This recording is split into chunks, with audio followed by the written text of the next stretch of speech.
Hello everybody, Central Florida Fish Outlaws here. I'm Wendell, my brother Don. We're going to be doing a little bit of bass fishing coming up here soon. I'm going to be using your typical spinning reel and rod. That's my preference. It's about a 7-foot rod. Reel is Outdoor World reel. Pretty good reels. I'm a big fan of crankbaits. As you can see here, this is kind of like your old school deep diving crankbaits.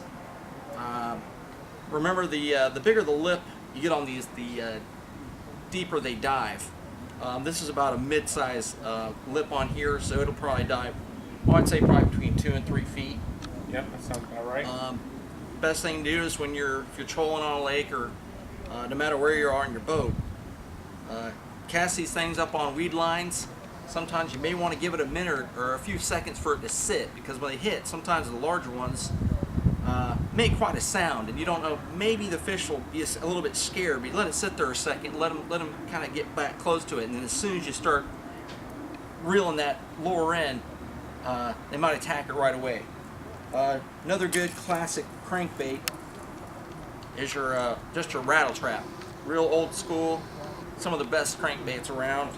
They got newer versions, look a little more stylish, look a little bit more like other types of bait fish, come in all different kind of colors. I'm a big fan of minnow lures. This right here is your old school Rapala, and very effective on bass. What are your expert opinions on bass? Well, yeah, I'm glad you asked. What I like to use, and I think it's all about preference, because I think at any point in time, any of it could work. So I think it's your preference. You do what you want to do, what works best for you. Because the one thing I've heard is nothing better for fishing than what makes you comfortable and what's going to give you confidence in catching those fish. So what I like to use, I'll use it all, but my first preference are the jerk baits, the soft plastics.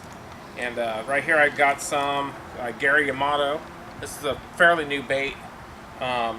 These were recommended to me by another shopper at Bass Pro Shops, and one of the colors that they prefer here is, if you can zoom in on that, Eric, and you'll see it's like a olive shad, and it mimics the shad. So in the month of April, what we're reading or hearing is that the shad run is getting the bass bite on. So you want to keep your baits as close to a natural presentation as you can get. The shad colors, it also depends on water clarity. If the water's darker, you might want to go with the darker color. This is another good one. This works in a lot of different waters. So watermelon red, and this is made by Zoom. These are good because they're really soft, so when you're rigged weedless and that bass bites, the hook is going to pull through it a lot simpler, so you can set that hook. These are very subtle bites when you're using these, so you want to make sure you use a good light rod. This is a 7'6" St. Croix medium heavy action rod and a medium action reel, and I use braided line. This is going to give me further cast and a lot more backbone for setting that hook. Along with that braided line, I'll use about a 3 or 4 foot fluorocarbon leader that I just use a uni knot and splice it right into the end of that line, and then I'll tie my bait and I'll go weedless with it. So what I like to do is I'll get like an 1/8 or 1/16 ounce bullet weight to keep the weight light, where I can still get some distance and it'll pull it down into those weeds, and pull that hook right up through the top part of the body, all the way through, and bury it into the back of that swim bait, so it's weedless. When you're bumping weeds and knocking it through those weeds, it's going to pull right through, so you're not getting snagged up. Outside of that, there's no shortage of baits that you could really try. All of them are going to probably work better in their own rights. We got some here that mimic a shad.